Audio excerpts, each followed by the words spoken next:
Peace, family. Back with another episode of Read and Roll Up. Got your reads, got your roll up. We back at it again. So look, we are still reading The Richest Man of Babylon, 1926 edition by George S. Clason.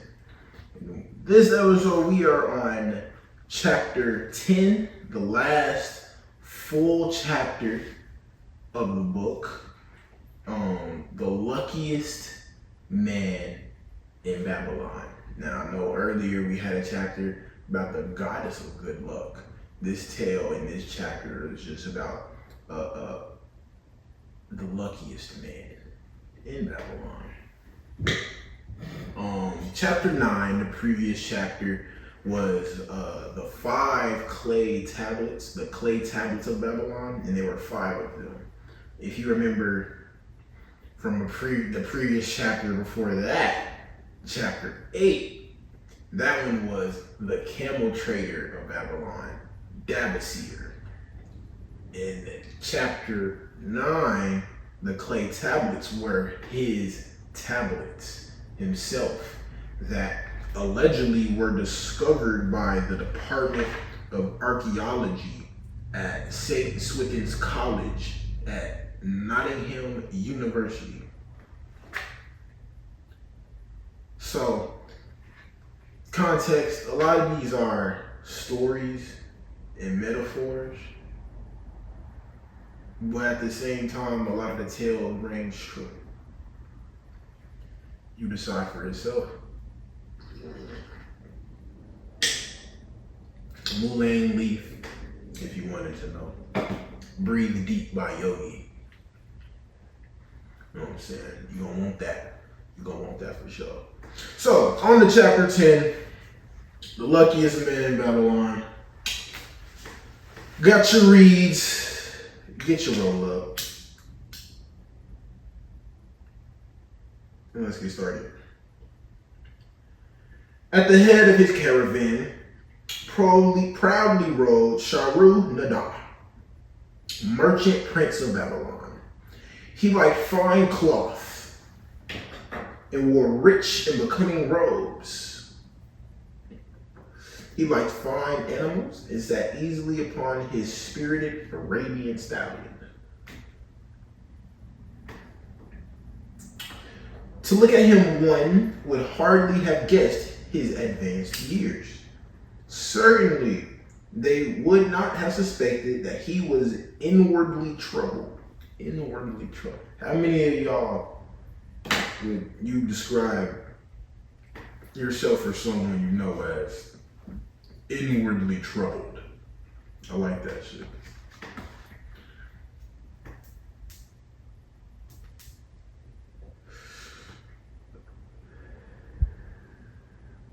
The journey from Damascus is long and the hardships of the desert many. These he minded not. The Arab tribes are fierce and eager to loot rich caravans. These he feared not, for his many fleet-mounted guards were a safe protection. About the youth at his side, whom he was bringing from Damascus, was he disturbed. This was Hadan Gula, the grandson of his partner of other years, Arad Gula, to whom he felt he owed a debt of gratitude which he could never repay. He would like to do something for this grandson, but the more he considered this, the more difficult it seemed because of the youth himself. It's hard to help young people, is what he just said. Eyeing the young man's rings and earrings, he thought to himself, he thinks jewels are for men. Still, he has his grandfather's strong face, but his grandfather wore no such gaudy robes.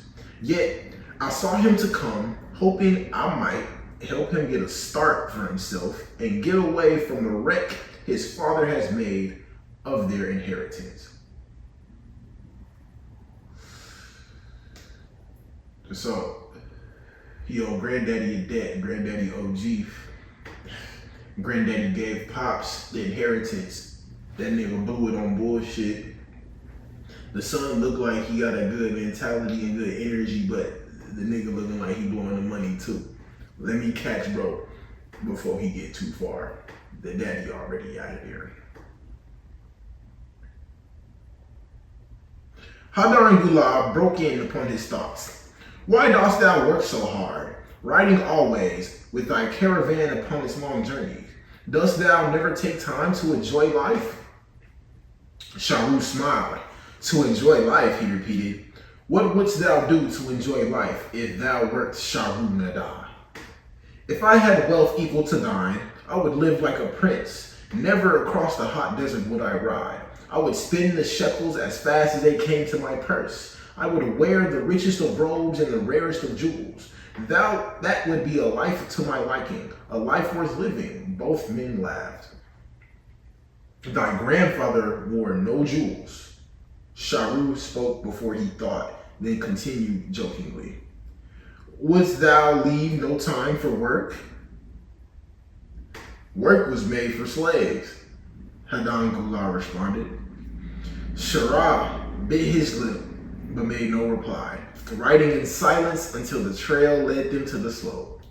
Here he reined his mount and pointing to the green valley far away, see, there is the valley. Look far down and thou canst faintly see the walls of Babylon. The tower is the temple of Bel. If thine eyes are sharp, thou mayest even see the smoke from the eternal fire upon its crest. So that is Babylon?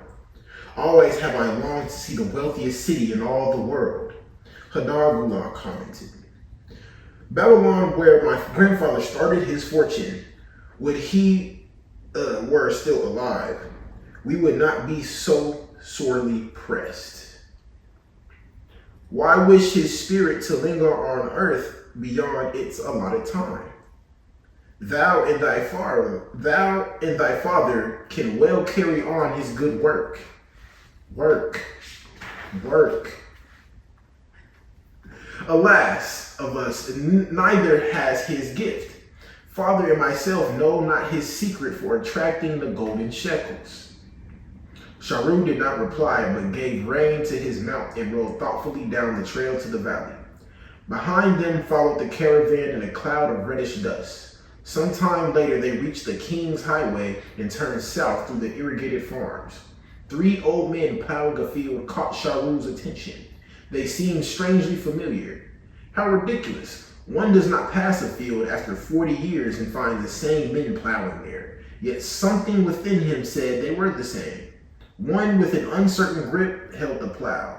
The others laboriously plodded beside the oxen, ineffectually beating them with their barrel staves to keep them pulling. 40 years ago, he had envied these men. How gladly he would have exchanged places.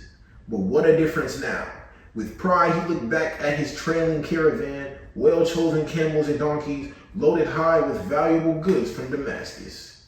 All this was but one of his possessions. He pointed to the plower, saying, Still plowing the same field where they were 40 years ago? They look it, but why thinkest thou they are the same? I saw them there, Sharu replied. Recollections were racing rapidly through his mind. Why could he not bury the past and live in the present? Then he saw, as in the picture, the smiling face of Arad Hula. The barrier between himself and the cynical youth beside him dissolved. But how could he help such a superior youth with his spendthrift ideas and bejeweled hands? Work he could offer in plenty to willing workers, but not for men who consider themselves too good for work. Yet he owed it to Aradullah to do something, not a half-hearted attempt. He and Aradullah had never done things that way. They were not that sort of men. A plan came almost in a flash. There were objections. He must consider his own family and his own standing.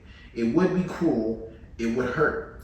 Being a man of quick decisions, he waived objections and decided to act. Wouldst thou be interested in hearing how thy worthy grandfather and myself joined in the partnership which proved so profitable? He questioned. Why not just tell me how thou madest the golden shekels? That's all I need to know, the young man parried. Sharu ignored the reply and continued. We start with those men plowing. I was no older than thou. As the column of men in which I marched approached, good old Megiddo the farmer scoffed at the slipshod way in which they plowed. Megiddo was the chain next to me. Look at those lazy fellows, he protested. The plowholder makes no effort to plow deep, nor do the beaters keep the oxen in the furrow. How can they expect to raise a good crop with poor plowing? Didst thou say Megiddo was chained to thee? Hadangula asked in surprise. Yes, with bronze collars about our necks and a length of heavy chain between us. Next to him was Zabudo, the sheep thief. I had known him in Harun.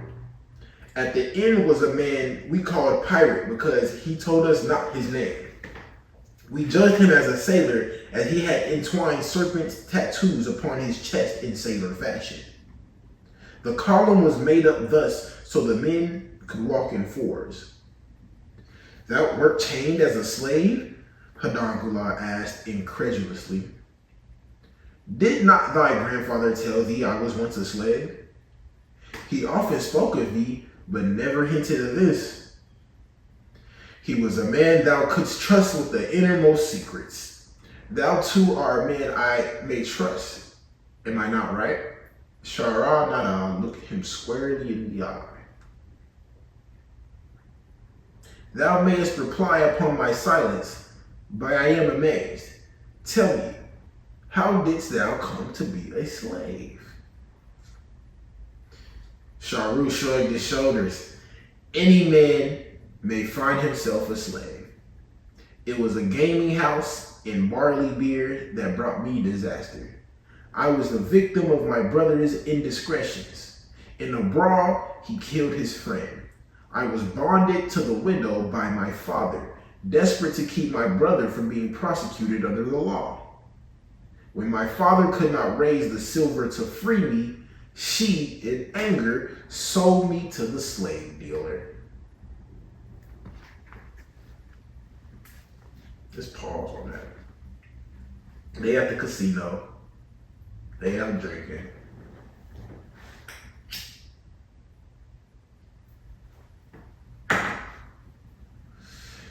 He with his brother. Brother get into a fight with his friend. Killed his friend. Make up for it. He got bonded to the widow by his own father. So their father made him, not the guy who actually, she probably didn't want to see that nigga. It makes sense. So the brother, so that nigga had to wed, you know what I'm saying, the widow. You feel me? But then when Pops couldn't come up with the bread, she sold this nigga to slavery, bro.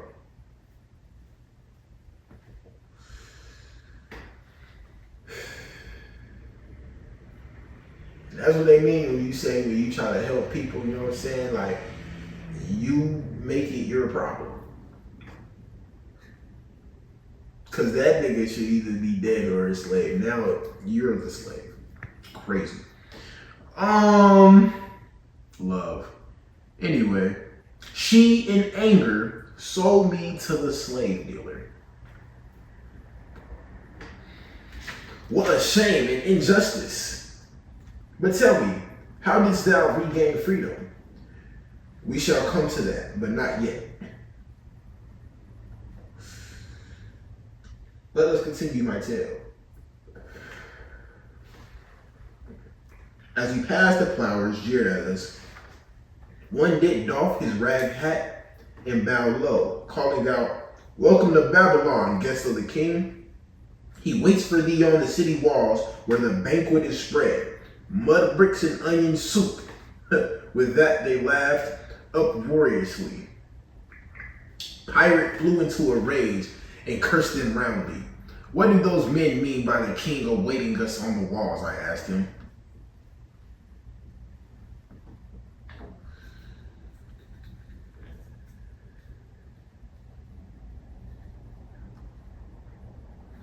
To the city walls ye march to carry bricks. To the city walls ye march to carry bricks until the back breaks. Maybe they beat thee to death before it breaks. They won't beat me, I'll kill them. Then Megiddo spoke up.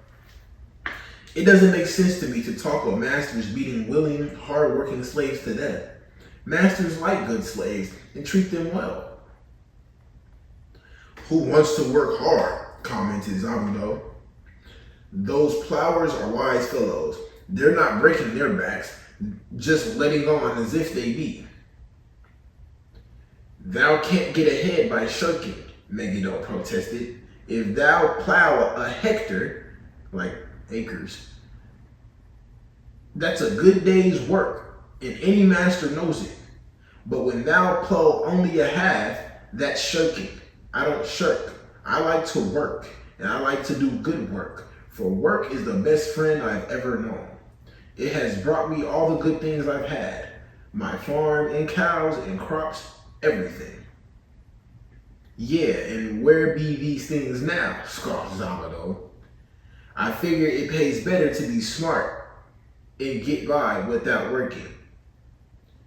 You watch, Zabudo. If we're sold to the walls, he'll be carrying the water bag or some easy job when thou, who like to work, will be breaking thy back carrying bricks.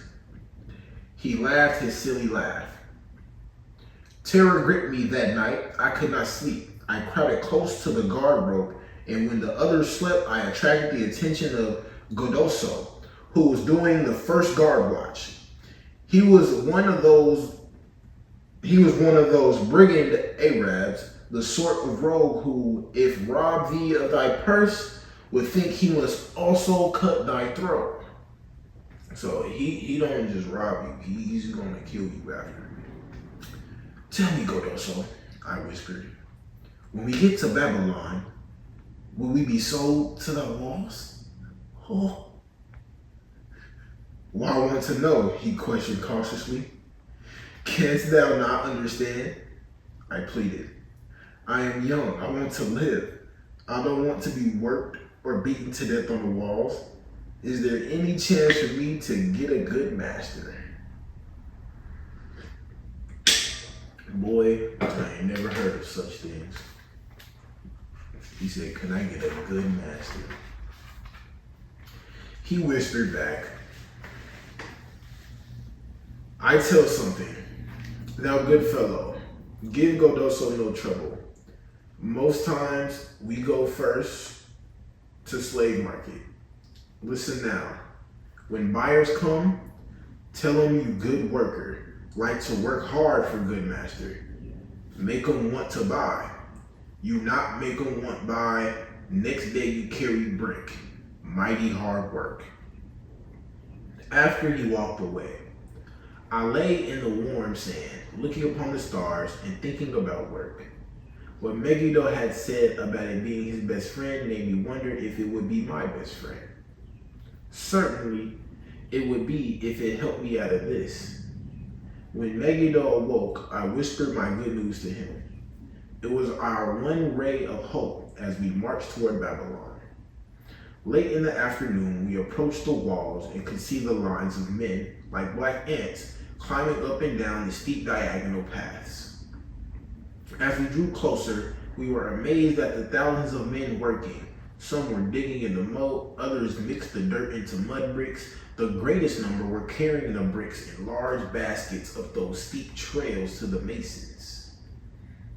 Overseers cursed the laggards and cracked bullet whips over the backs of those who failed to keep in line. Poor, worn-out fellows were seen to stagger and fall beneath their heavy baskets, unable to rise again. If the lash failed to bring them to their feet, they were pushed to the side of the path and left writhing in agony. Soon they would be dragged down to join other craven bodies beside the roadway to await unsanctified graves. As I beheld the ghastly sight, I shuddered.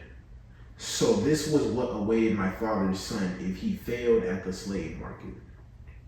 Godoso had been right. We were taken through the gates of the city to the slave prison, and next morning marched to the pens in the market. Here the rest of the men huddled in fear, and only the whips of our guard could keep them moving so the buyers could examine them. Megiddo and myself eagerly talked to every man who permitted us to address him. The slave dealer brought soldiers from the king's guard, who shot the pirate and brutally beat him when he protested. As they led him away, I felt sorry for him. Megiddo felt that we would soon part. When no buyers were near, he talked to me earnestly to impress upon me how valuable work would be to me in the future. Some men hate it. They make it their enemy. Better to treat it like a friend. Make thyself like it. Don't mind because it is hard. If thou thinkest about what a good house thou build, then who cares if the beams are heavy and it is far from the well to carry the water for the plaster? Promise me, boy, if thou get a master, work for him as hard as thou canst. If he does not appreciate all thou do, never mind. That's the key. Remember, work well done does good to the man who does it. It makes him a better man. He stopped as a burly farmer came to the enclosure and looked at us critically. Megiddo asked about his farms and crops, soon convincing him that he would be a valuable man. After violent bargaining with the slave dealer, the farmer drew a fat purse from beneath his robe, and soon Megiddo had followed his new master out of sight. A few other men were sold during the morning. At noon, Godoso confided to me that the dealer was disgusted and would not stay over another night, but would take all who remained at sundown to the king's buyer. I'm off all over here reading stuff. I was becoming desperate when a fat, good-natured man walked up to the wall and inquired if there was a baker among us. I approached him, saying, "Why should a good baker like thyself seek another baker of inferior ways? Would it not be easier to teach a willing man like myself thy skilled ways? Look at me, I am young, strong, and like to work. Give me a chance and I will do my best to earn gold and silver for thy purse." He was impressed by my willingness and began bargaining with the dealer, who had never noticed me since he had bought me, but now waxed eloquent on my abilities, good health, and good disposition. I felt like a fat ox being sold to a butcher. At last, much to my joy, the deal was closed. I followed my new master away, thinking I was the luckiest man in Babylon. My new home was much to my liking.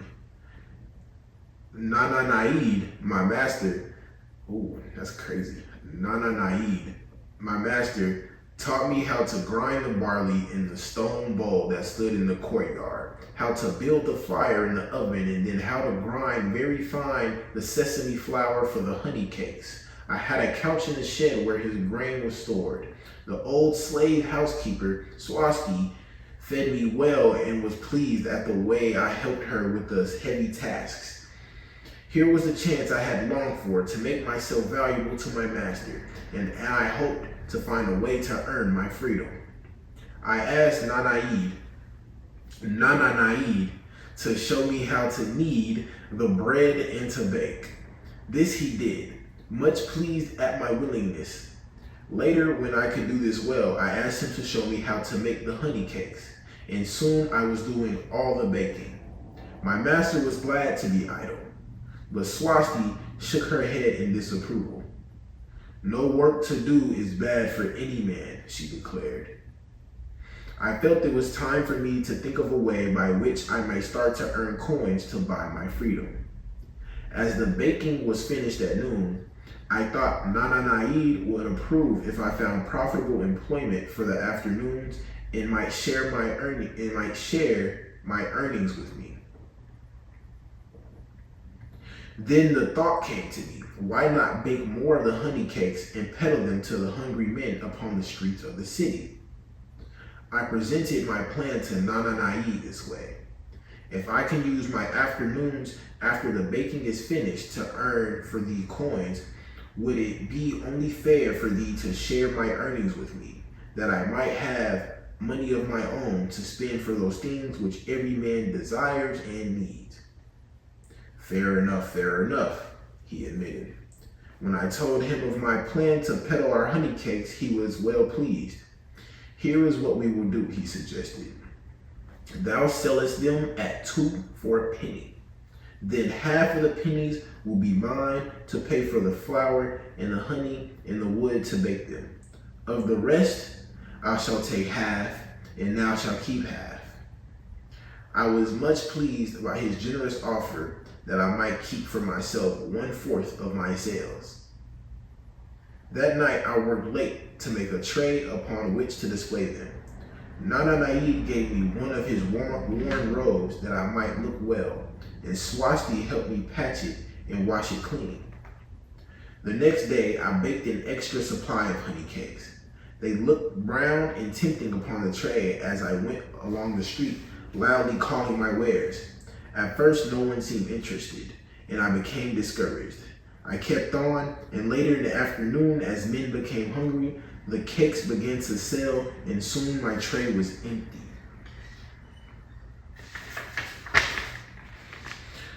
Nana Aid was well pleased with my success and gladly paid me my share. I was delighted to own pennies.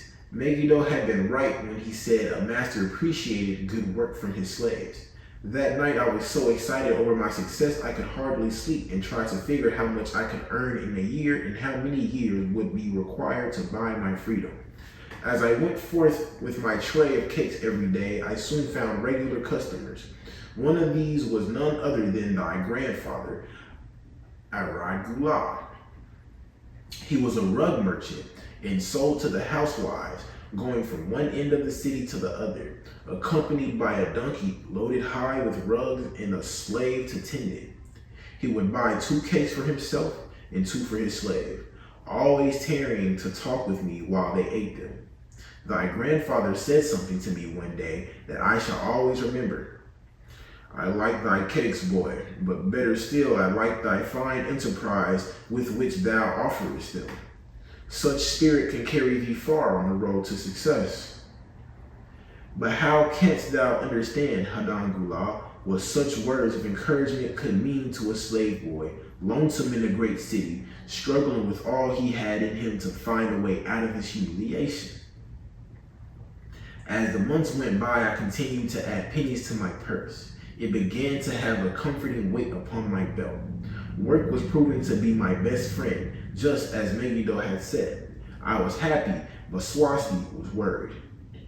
Thy master, I fear to have him spend so much time at the gaming houses, she protested.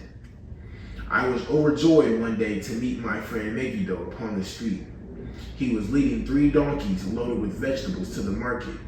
I am doing mighty well, he said. My master does appreciate my good work, for now I am a foreman. See, he does trust the marketing to me, and also he is sending for my family. Work is helping me to recover from my great trouble. Someday it will help me to buy my freedom and once more own a farm of my own. Time went on, and Nana Naid became more and more anxious for me to return from selling. He would be waiting when I returned and would eagerly count and divide our money. He would also urge me to seek further markets and increase my sales. Often I went outside the city gates to solicit the overseers of the slaves, building the walls. I hated to return to the disagreeable sights, but found the overseers liberal buyers. One day I was surprised to see Zabado waiting in line to fill his basket with bricks. He was gaunt and bent, and his back was covered with welts and sores from the whips of the overseers. I was sorry for him and handed him a cake, which he crushed into his mouth like a hungry animal. Seeing the greedy look in his eyes, I ran before he could grab my tray. Why dost thou work so hard? Aragula said to me one day. Almost the same question thou asked of me today. Dost thou remember? I told him what Megiddo had said about work and how it was proving to be my best friend. I showed him with pride my wallet of pennies and explained how I was saving them to buy my freedom. When thou art free, what wilt thou do? He inquired. Then I answered, I intend to become a merchant. At that he confided in me, something I had never suspected. Thou knowest not that I also am a slave. I am in partnership with my master.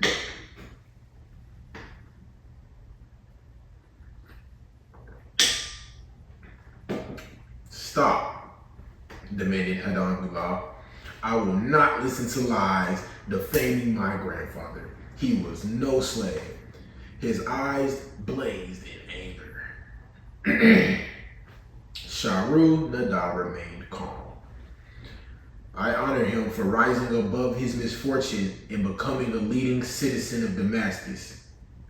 Art thou his grandson cast of the same mold? Art thou man enough to face true facts, or dost thou prefer to live under false illusions? Hadangullah straightened in his saddle. In a voice suppressed with deep emotion, he replied, My grandfather was beloved by all. Countless were his good deeds. When the famine came, did not his gold buy grain in Egypt, and did not his caravan bring it to Damascus and distribute it to the people so none would starve? Now thou sayest he was but a despised slave in Babylon? Had he remained a slave in Babylon, then he might well have been despised. But when through his own efforts he became a great man in Damascus, the gods indeed condoned his misfortunes and honored him with their respect. Sharu Nadab replied. After telling me that he was a slave, Sharu Nadab continued. He explained how anxious he had been to earn his freedom. Now that he had enough money to buy this, he was much disturbed as to what he should do. He was no longer making good sales and feared to leave the support of his master. I protested his indecision. Cling no longer to thy master. Get once again the feeling of being a free man. Act like a free man and succeed like one. Decide what thou desirest to accomplish, and then work will aid thee to achieve it. He went on his way, saying he was glad, and I had shamed him for his own cowardice. One day, I went outside the gates again and was surprised to find a great crowd gathering there. When I asked the man for an explanation, he replied, Hast thou not heard? An escaped slave who murdered one of the king's guard has been brought to justice and will this day be flogged to death for his crime. Even the king himself is to be here. So dense was the crowd about the flogging post. I feared to go near lest my tray of honey cakes be upset. Therefore I climbed up the unfinished wall to see over the heads of the people. I was fortunate in having a view of Nebuchadnezzar himself as he rode by in his golden chariot. Never had I beheld such grandeur, such robes and hangings of gold cloth and velvet. I could not see the flogging, though I could hear the shrieks of the poor slave. I wondered how one so noble as our handsome king could endure to see such suffering. Yet when I saw he was laughing and joking with his nobles, I knew he was cruel and understood why such inhumane tasks were demanded of the slaves building the walls. After the slave was dead, his body was hung upon a pole by a rope attached to his leg so all might see. As the crowd began to thin, I went close. On the hairy chest, I saw tattooed 2 entwined serpents. It was Pirate. The next time I met Aragullah, he was a changed man. Full of enthusiasm, he greeted me. Behold, the slave thou knewest is now a free man. There was magic in thy words. Already my sales and my profits are increasing. My wife is overjoyed. She was a free woman, the niece of my master. She much desires that we move to a strange city where no man shall know I was once a slave. Thus our children shall be above reproach for their father's misfortune. Work has become my best helper. It has enabled me to recapture my confidence and my skill to sell. I was overjoyed that I had been able, even in a small way, to repay him for the encouragement he had given me. One evening, Swasti came to me in deep distress. Thy master is in trouble. I fear for him. Some months ago he lost much at the gambling tables. He pays not the farmer for his grain nor his honey. He pays not the moneylender. They are angry and threaten him. Why should we worry over his folly? We are not his keepers, I replied thoughtlessly. Foolish youth, thou understandest not. To the moneylender didst he give thy title to secure a loan. Under the law he could claim thee and sell thee. I know not what to do. He is a good master. Why, oh why, should such trouble come upon him? Not were Swasti's fears groundless. While I was doing the baking next morning, the moneylender returned with a man he called Saucy. This man looked me over and said I would do. The moneylender waited not for my master to return, but told Swasti to tell him he had taken me. With only the robe on my back and the purse of pennies hanging safely from my belt, I was hurried away from the unfinished baking. I was whirled away from my dearest hopes as the hurricane snatches the tree from the forest and casts it into the surging sea. Again, a gaming house and barley beer had caused my disaster. Had to run it back for somebody else. Twice.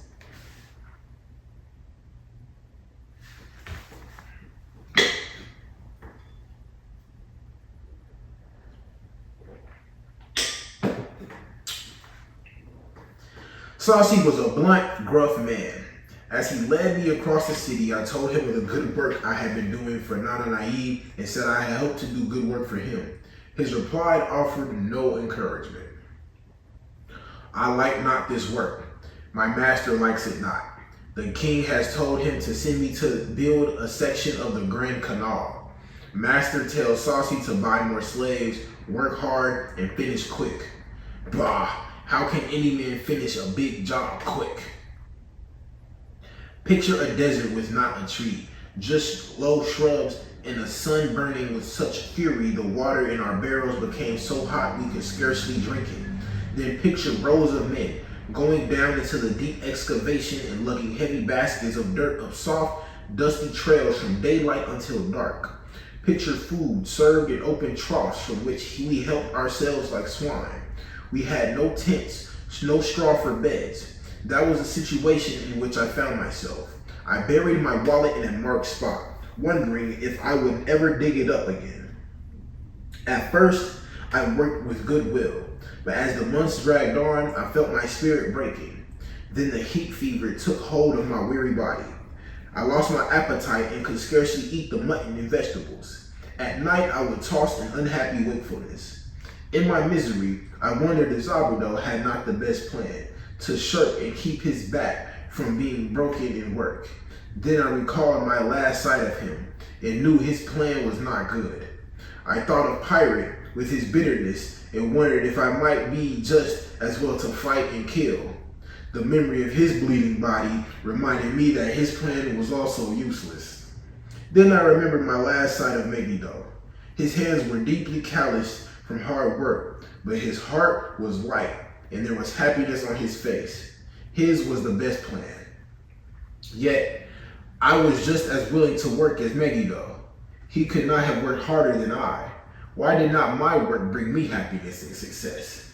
Was it work that brought Megiddo happiness, or was happiness and success merely in the laps of the gods? Was I to work the rest of my life without gaining my desires, without happiness and success? All of these questions were jumbled in my mind, and I had not an answer. Indeed, I was sorely confused. Several days later, when it seemed that I was at the end of my endurance and my questions still unanswered, Saucy sent for me. A messenger had come from my master to take me back to Babylon. I dug up my precious wallet, wrapped myself in the tattered remnants of my robe, and was on my way. As we rode, The same thoughts of a hurricane whirling me hither and thither kept racing through my feverish brain. I seemed to be living the weird roads of a chant from my native town of Harun, besetting a man like a whirlwind, driving him like a storm, whose course no one can follow, whose destiny no one can foretell. Was I destined to be ever thus punished for I knew not what? What new miseries and disappointments awaited me? When we rolled to the courtyard of my master's house, imagine my surprise when I saw Read&RollUp awaiting me. He held me down and hugged me like a long-lost brother. As we went our way, I would have followed him as a slave, should follow his master, but he would not permit me. He put his arm about me, saying, I hunted everywhere for thee. When I had almost given up hope, I did meet Swasti, who told me of the moneylender, who directed me to thy noble owner. A hard bargain he did drive and made me pay an outrageous price, but thou art worth it.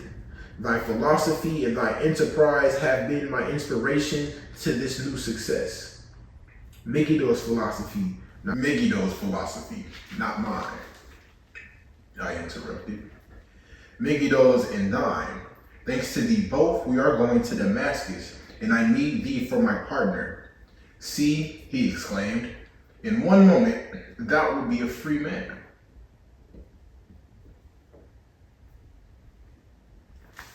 So saying, he drew from beneath his robe the clay tablet carrying my title.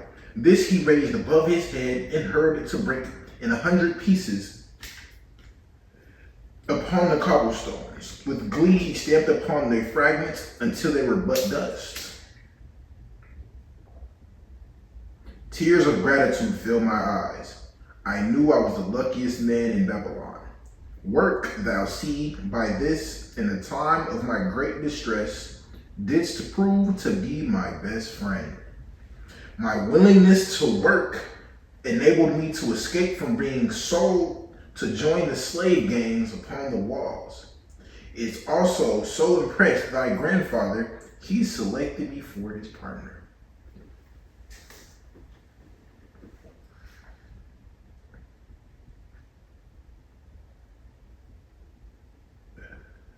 Then Read&RollUp questioned, was work my grandfather's secret key to the golden shekels? It was the only key he had when I first met him. Sharu-Nadar replied, thy grandfather enjoyed working. The gods appreciated his efforts and rewarded him liberally. I began to see. Read&RollUp was speaking thoughtfully. Work attracted his many friends who admired his industry and the success it brought.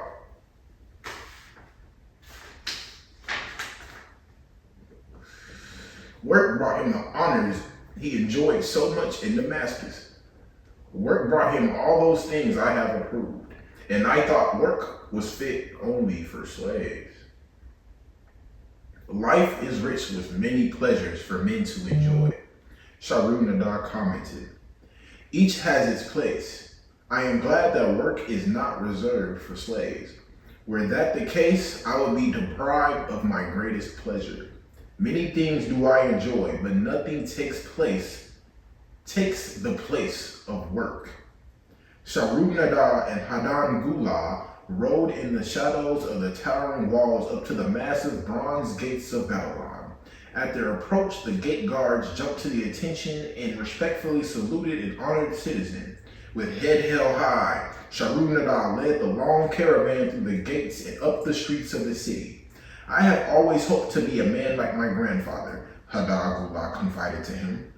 Never before did I realize just what kind of man he was. This thou hast shown me. Now that I understand, I do admire him all the more and feel more determined to be like him. I fear I can never repay thee for giving me the true key to his success.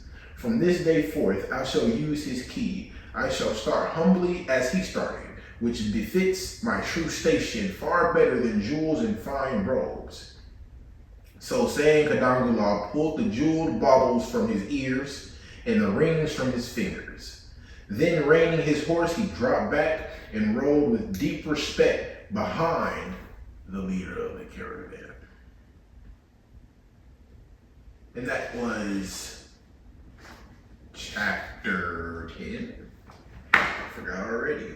1, 2, 3, 4, 5, 6, 7, 8, 9. Chapter 10.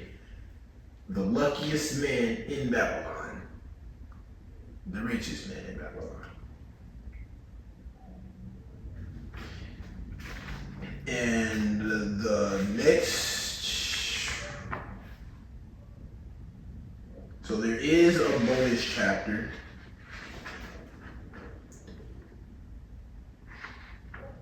And there is some info about the author. I will skip the bonus chapter for now and read a little bit about the author and his book. George Samuel Clason was born in Louisiana, Missouri on November 7th, 1874. So, you know, he was born in 1874.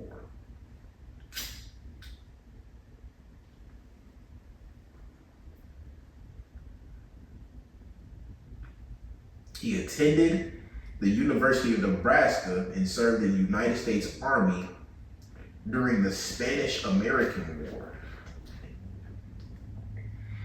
Beginning a long career in publishing, he founded the Clason Map Company of Denver, Colorado, and published the first road atlas of the United States and Canada.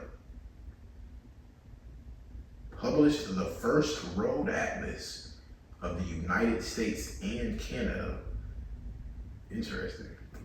In 1926, he issued the first of a famous series of pamphlets on thrift and financial success, using parables set in ancient Babylon to make each of his points.